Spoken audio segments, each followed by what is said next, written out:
Di awal film, diperlihatkan sebuah rumah yang terlihat sangat sepi. Seperti tidak ada seseorang pun di dalamnya. Tetapi saat itu terlihat pula HP dari pemilik rumah itu tergeletak di atas meja, dan terus-terusan berbunyi. Begitu juga dengan telepon rumahnya yang berulang kali berdering, tetapi tidak ada seseorang pun yang mengangkatnya. Kemudian di hari kedua, terlihat seorang wanita tua yang berulang kali membunyikan bel rumah tersebut, tetapi tidak terdapat seseorang pun yang membukakan pintunya. Karena wanita tua itu tidak mendapatkan jawaban dari penghuni rumah itu, akhirnya ia pun memutuskan untuk pulang.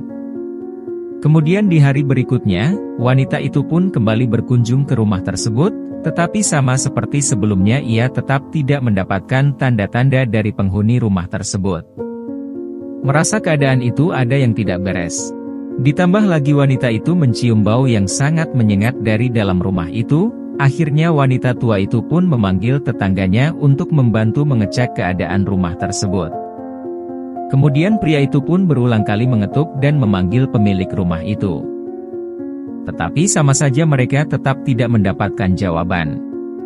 Lalu mereka pun berinisiatif untuk melihat dari jendela samping, dan melihat sebuah pintu yang tidak terkunci. Mengetahui hal itu, mereka pun memberanikan diri untuk memasuki dan memeriksa di dalam rumah tersebut. Namun ternyata hal yang tidak terduga pun terjadi, ternyata selama ini penghuni rumah tersebut telah tewas secara mengenaskan dan mulai membusuk.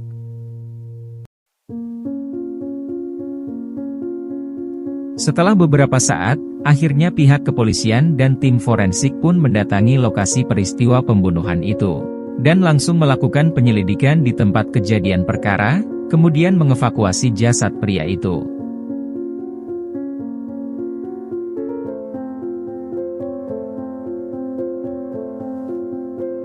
Kemudian film pun memperlihatkan 1 hari sebelum kejadian pembunuhan itu.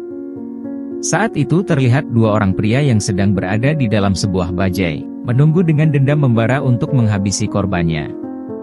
Kemudian di saat yang bersamaan, seorang pria yang akan menjadi targetnya pun muncul. Melihat itu kedua pria itu pun bersiap-siap untuk menghabisinya, dan mengeluarkan sebilah golok kemudian langsung mengiris punggung pria itu.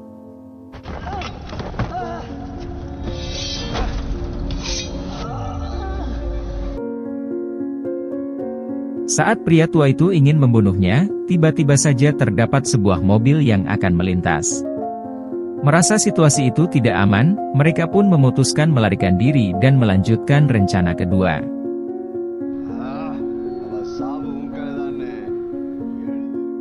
Kemudian di hari yang sama, terdapat 2 orang pria yang terlihat berprofesi sebagai kurir. Tetapi salah satu pria itu terlihat sedang memotong kabel CCTV untuk menghilangkan barang bukti. Kemudian pria itu pun menelpon calon korbannya, dan berkata bahwa ia membawakan paket atas namanya. Diketahui pria ini bernama Kanan. Awalnya ia memberitahu kepada kurir tersebut bahwa ia tidak memesan barang apapun. Tetapi karena kurir itu terus-terusan menelpon, akhirnya Kanan pun bersedia membukakan pintu rumahnya dan menandatangani pengambilan paket tersebut.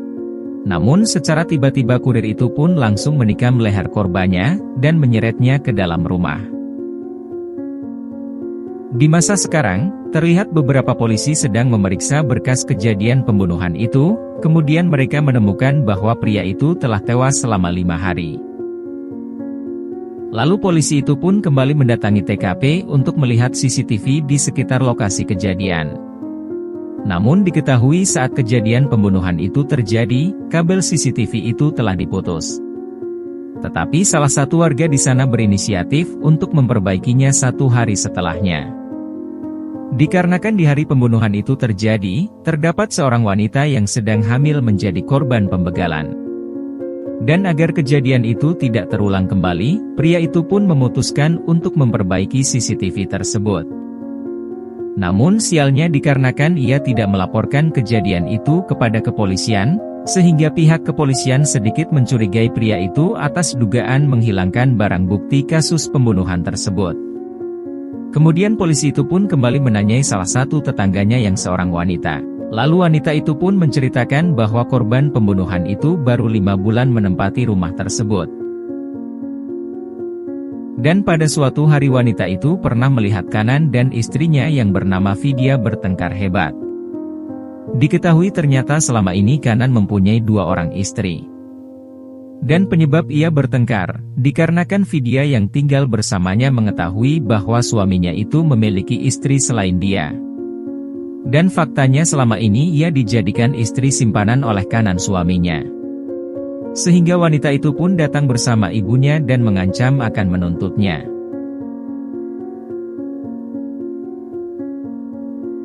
Singkat cerita akhirnya istri Kanan yang bernama Vidya pun dipanggil oleh pihak kepolisian untuk dimintai keterangan sebagai saksi. Di situ ia bercerita bahwa pada awalnya ia tidak mengetahui bahwa suaminya itu sudah mempunyai istri selain dia. Namun pada suatu hari, ia pun mendapati sebuah pesan singkat dari istri sebelumnya yang bernama Yamini. Mengetahui hal itu ia pun sempat bertengkar hebat dengan suaminya, dan semenjak itu Vidya pun memutuskan untuk tidak akan melanjutkan hubungan pernikahannya dengan Kanan suaminya. Setelah mendengarkan penjelasan itu, kemudian polisi pun memutuskan untuk menemui salah satu istri korban pembunuhan tersebut yang bernama Yamini. Tak butuh waktu lama kepolisian pun berhasil menemukan rumah Yamini. Awalnya Yamini menolak kedatangan mereka dikarenakan ia tidak mengenal pria yang bernama Kanan. Tetapi saat polisi itu menunjukkan nomor HP dan foto Kanan, barulah wanita itu mengenalnya bahwa nomor HP dan foto tersebut adalah milik suaminya. Diketahui ternyata selama ini suaminya telah berulang kali menggunakan nama yang berbeda untuk mengelabui para istrinya, dikarenakan Yamini mengakui bahwa suaminya itu bernama Krishnan bukan Kanan. Dan selama ini Yamini juga mengetahui bahwa suaminya itu sedang kerja di Inggris. Dan hanya akan pulang dalam beberapa minggu sekali. Kemudian polisi itu pun menjelaskan bahwa suaminya itu tidak pernah bekerja di Inggris. Dikarenakan selama ini ia hanya berada di India di kota lain, tinggal bersama salah satu istrinya. Dan kemarin pihak kepolisian menemukan jasad Kanan alias Krishnan, yang diperkirakan telah tewas selama 5 hari yang lalu dengan cara mengenaskan. Mengetahui fakta itu tentu membuat Yamini pun bersedih, ia tidak menyangka bahwa kesetiaan dan pengorbanannya selama ini tidaklah berarti di mata suaminya. Dan ia juga tidak menyangka akan kebusukan suaminya yang tega menikah lagi tanpa sepengetahuannya. Singkat cerita setelah itu, kepolisian pun mendapatkan informasi bahwa di hari yang sama saat pembunuhan itu terjadi, terdapat saksi mata yang sempat menolong wanita saat pembegalan itu terjadi. Pria tua itu juga berkata bahwa ia sempat melihat 2 orang yang sedang bergoncengan melintasi jalan itu. Di mana salah satu pria itu mirip sekali dengan terduga pelaku yang memutus kabel CCTV di komplek tersebut. Tetapi setelah melakukan beberapa penyelidikan, pihak kepolisian pun tetap tidak mendapatkan petunjuk yang berarti. Dikarenakan minimnya informasi dan bukti yang diterima. Kemudian film pun memperlihatkan peristiwa saat pembegalan itu terjadi. Saat itu terdapat seorang wanita hamil yang belum diketahui namanya, sedang berjalan sendirian di sebuah jalan. Kemudian tak berselang lama, tiba-tiba saja terdapat 2 orang pria yang sedang berboncengan langsung menarik kalungnya. Sehingga membuat wanita itu pun terjatuh, sembari menahan sakit di perutnya.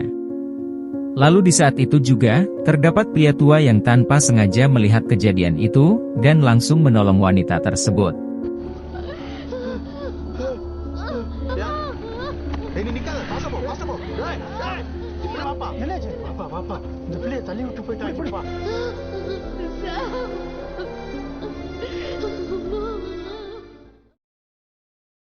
Kemudian jauh sebelum peristiwa pembunuhan itu terjadi, terlihat seorang wanita yang bernama Rosalind Maria sedang melakukan wawancara kerja dengan salah satu HRD perusahaan India yang bernama Sam. Saat itu Sam terkesima dengan kecantikan dan kepolosan Maria.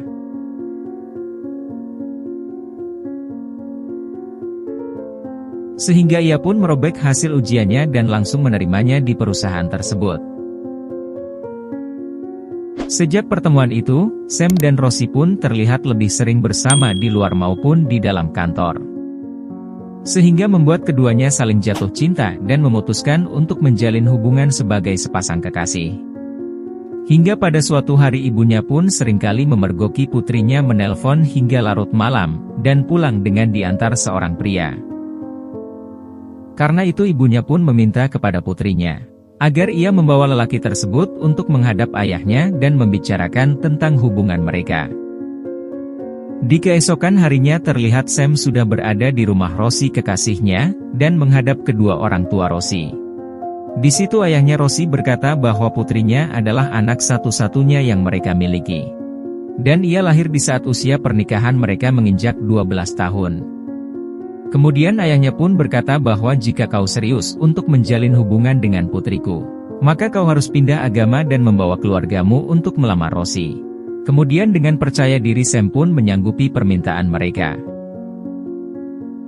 Singkat cerita akhirnya acara pernikahan pun dilakukan.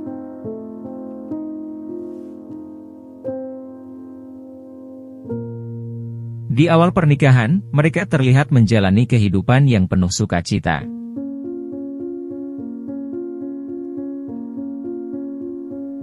Walaupun mereka sudah menjalani rumah tangga selama 6 bulan lamanya, tetapi Sam belum memutuskan untuk memiliki anak. Hingga pada suatu hari Sam mendapatkan pekerjaan yang lebih baik di Inggris. Pada minggu-minggu pertama Sam selalu mengabari dan menelpon istrinya. Namun setelah beberapa bulan, suaminya mulai jarang memberikan kabar, bahkan nomornya sangat sulit untuk dihubungi. Semenjak itu Rosie berinisiatif untuk mencari kabar melalui sahabat suaminya yang bernama Kanan. Di situ terlihat Kanan sangat bersimpati kepada Rosie, dan berjanji akan selalu membantunya. Kemudian di suatu hari, Kanan menemui Rosie untuk memberitahukan kabar, bahwa Sam saat ini telah memiliki wanita lain. Saat itu Kanan sudah memperingatkan Sam agar kembali ke India dan bertemu istrinya. Tetapi Sam menolak dan bahkan Sam meminta agar Kanan menyampaikan pesan kepada istrinya, agar melupakannya dan melanjutkan hidupnya.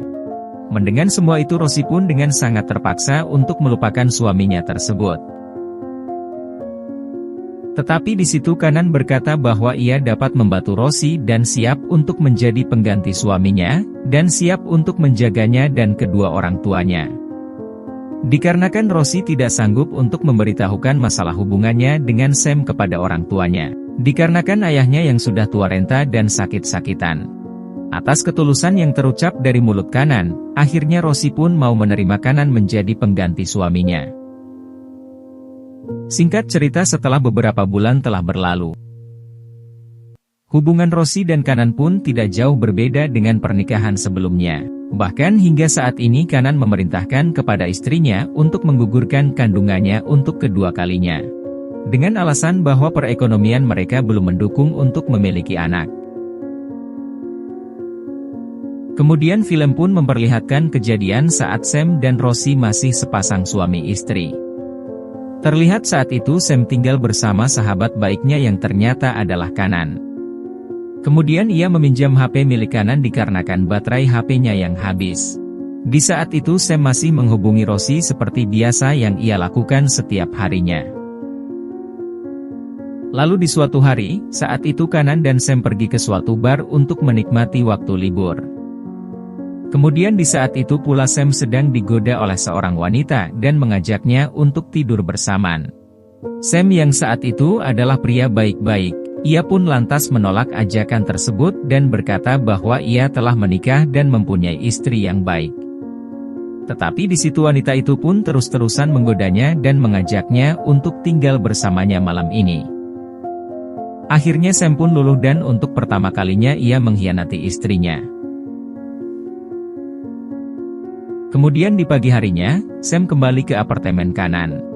Di situ Sam berkata bahwa ia akan tinggal bersama gadis yang ia temui semalam, dan akan pergi ke Inggris beberapa waktu. Dikarenakan wanita itu adalah anak dari pemilik salah satu perusahaan ternama di Inggris. Sam berpendapat bahwa uang adalah segalanya, tujuan setiap orang untuk hidup. Dan ia rela meninggalkan segalanya hanya demi mempertebal isi rekeningnya. Lalu Sam berkata bahwa hanya istrinya lah yang saat ini akan mencarinya. Dan saat ini istrinya hanya mengetahui nomor HP kanan dikarenakan ia adalah sahabat suaminya. Sam meminta jika saja istrinya menelpon di HP kanan dan mencari keberadaannya, agar sahabatnya itu mengatakan apa saja agar istrinya tidak mencarinya lagi. Dan ternyata saat itu kanan hanya memanfaatkan permasalahan rumah tangga Sam untuk mengambil keuntungan agar dapat memiliki Rosie. Kemudian di lain waktu, saat itu kanan telah memperistri Vidya tanpa sepengetahuan Rosie dan Yamini. Bahkan saat kanan menikahi Rosie, saat itu ia sudah menikahi Yamini dan memiliki anak, tanpa sepengetahuan Rosie. Saat kanan keluar dari sebuah mall, di saat itu juga salah satu kerabat Rosie mengenali kanan dan langsung mengikuti mobilnya, hingga ia pun mengetahui letak dan tempat tinggal kanan saat itu.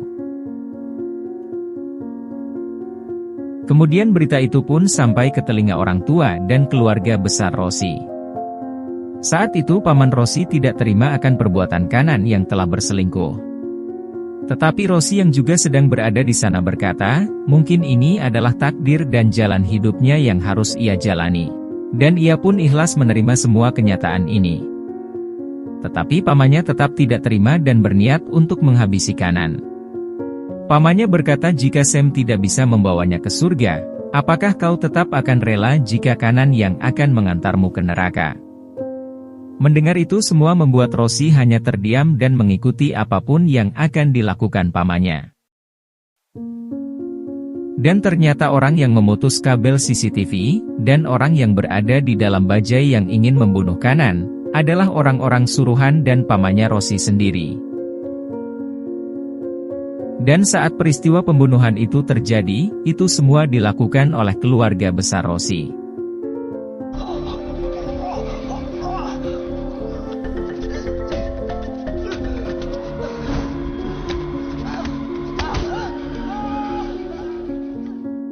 Bahkan saat itu juga ternyata Rosie berada di dalam rumah itu, dan ikut serta dalam pembunuhan kanan. Itu semua ia lakukan demi balas dendam atas semua perbuatan yang telah ia lakukan. Agar di kemudian hari tidak ada lagi wanita yang bernasib sama seperti dirinya.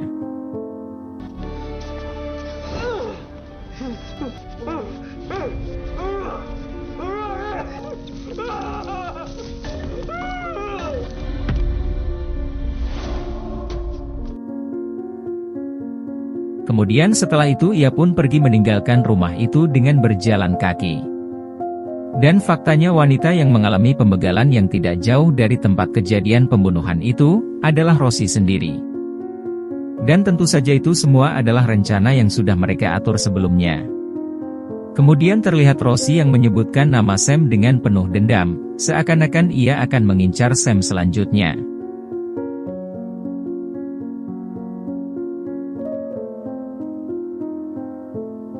Lalu film pun memperlihatkan seorang pemulung yang sedang membongkar-bongkar sampah. Kemudian pria tua itu pun terkejut dan merinding setelah ia menemukan potongan tubuh manusia yang terbungkus di dalam tempat sampah tersebut. Dan sepertinya itu adalah jasad dari Sam yang berhasil mereka selesaikan. Di tempat lain, terlihat Rosie yang dengan santainya sedang menonton berita di TV tentang pembunuhan yang baru-baru ini terjadi. Dan film pun berakhir. Dari film ini kita dapat mengambil pembelajaran bahwa cukup satu istri. Dan jika kamu ingin memiliki lebih dari satu istri, maka resiko ditanggung sendiri. Sekian dulu film kali ini, semoga kalian semua terhibur dan jika ada kesalahan kata dan intonasi yang keliru, harap dimaklumi. Dan jangan lupa like dan subrek channel ini agar dapat berkembang seperti yang saya harapkan. Sekian dan terima kasih.